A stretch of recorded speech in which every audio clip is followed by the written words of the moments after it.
Welcome to Learning Point. This is a reading class. Let's go.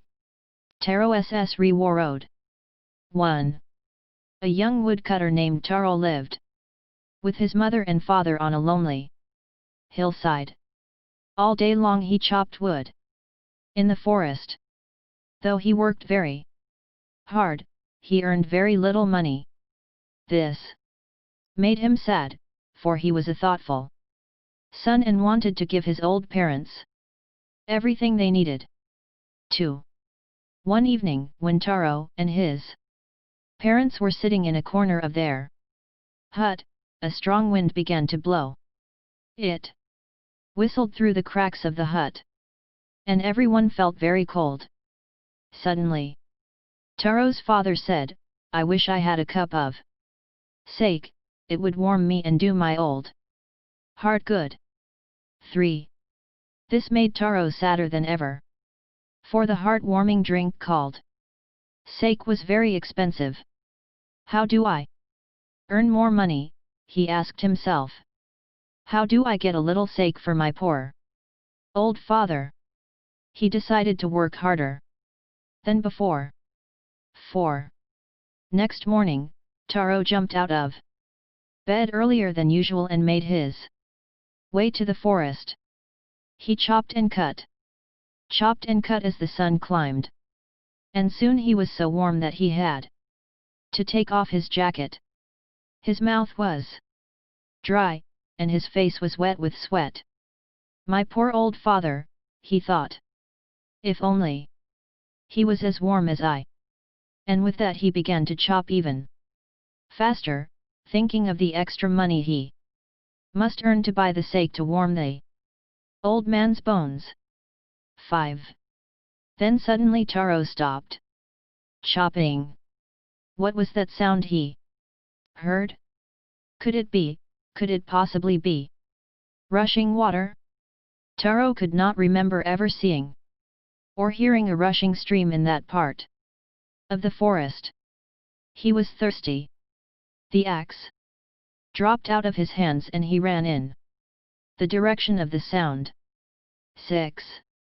Taro saw a beautiful little waterfall hidden behind a rock. Kneeling at a place where the water flowed quietly, he cupped a little in his hands and put it to his lips. Was it water? Or was it sake? He tasted it again and again, and always it was the delicious sake instead of cold water. 7. Taro quickly filled the pitcher he had with him and hurried home. The old man was delighted with the sake. After only one swallow of the liquid he stopped shivering and did a little dance in the middle of the floor. 8. That afternoon, a neighbor stopped by for a visit. Taro's father politely offered her a cup of the sake.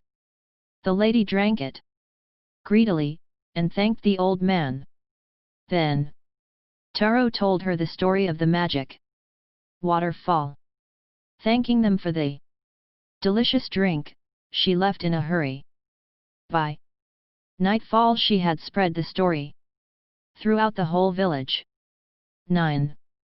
That evening there was a long procession of visitors to the woodcutter's house. Each man heard the story of the waterfall, and took a sip of the sake.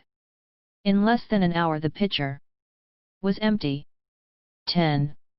Next morning, Taro started for work even earlier than the morning before. He carried with him the largest pitcher he owned, for he intended first of all to go to the waterfall.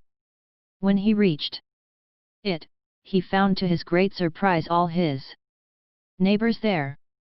They were carrying pitchers, jars, buckets, anything they could find to hold the magic sake.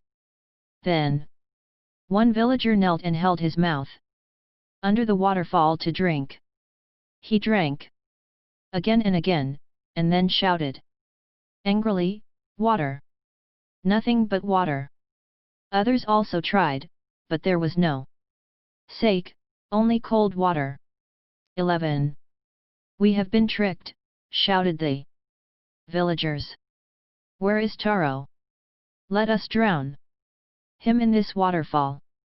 But Taro had been wise enough to slip behind a rock.